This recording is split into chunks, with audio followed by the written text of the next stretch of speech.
ఎవరైనా సరే తమ ఆధ్యాత్మిక జీవితాన్ని సీరియస్ గా తీసుకోవాలి అని అనుకునే వాళ్ళందరూ కూడా బ్రహ్మ ముహూర్తంలో నిద్ర లేవడానికి ప్రయత్నం చెయ్యాలి. బ్రహ్మ ముహూర్తం అంటే ఏ సమయం? 4:30 కల్లా మనం నిద్ర లేవడానికి ప్రయత్నం చెయ్యాలి. లేదు ప్రభుజీ, ఇప్పుడు మేము 8 గంటలకు లేస్తున్నాం, 7 గంటలకు లేస్తున్నాం అని అంటే మెల్లగా ఒక్క హాఫ్ అన్ అవర్ ముందుకు రావడానికి ప్రయత్నం చేయండి. 6 o'clock లేస్తున్నాం అని అంటే 5:30కి లేవండి. 7 o'clock లేస్తున్నాం 6:30కి లేవండి. రోజు 5 o'clock లేస్తున్నాం 5:30కి లేవండి. 4:30కి లేస్తున్నాం 4 o'clock లేవండి. 5 o'clock లేస్తున్నాం అంటే 5:30కి కాదండి, 5 o'clock లేస్తున్నాం అంటే 4:30కి లేవండి. కాబట్టి ఒక్కొక్క అడుగు వెనక్కి, సమయంలో వెనక్కి, జీవితంలో ముందు, అలా వేయడానికి ప్రయత్నం చేయండి. ఎందుకంటే ప్రొద్దున పూట సమయం అనేది సత్వగుణంలో ఉండే సమయం.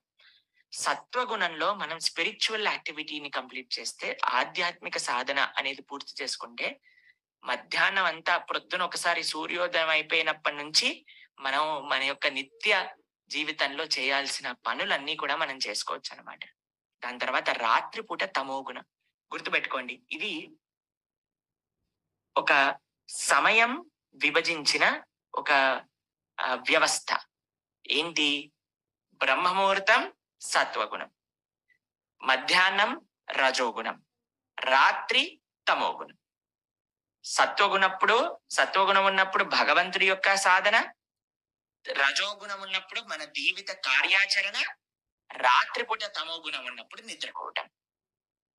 కాబట్టి ప్రభుజీ ప్రొద్దున పూట లేవటం చాలా కష్టం ప్రభుజీ. రాత్రిపూట కొద్దిగా టీవీలు తక్కువ చేస్తే, రాత్రిపూట కొద్దిగా వాట్సాప్ తక్కువ చేసి తొందరగా మనం పడుకోగలిగితే ప్రొద్దున పూట లేవగలుగుతాం. 6 to 8 hours మనకి నిద్ర అనేది కావాలి. కాబట్టి 9 గంటలకల్లా, ప్రభుజీ మీ క్లాసే 9 గంటల వరకు అవుతుంది, కొన్నిసార్లు 9:30 వరకు చెప్తారు అని అంటే 9:30 మాక్సిమం 10 గంటల వరకు నిద్రపోవడానికి ప్రయత్నం చేయాలి. మ్యాక్స్ టు మ్యాక్స్ 10 నుంచి లేట్ చేసుకోకండి. చాలా ఆరోగ్యానికి చాలా అంటే చాలా హానికరం. ఇప్పుడు చూస్తున్నాం మనం, చాలా మందికి షుగర్లు, బీపీలు ఇవన్నీ కూడా వచ్చేస్తున్నాయి.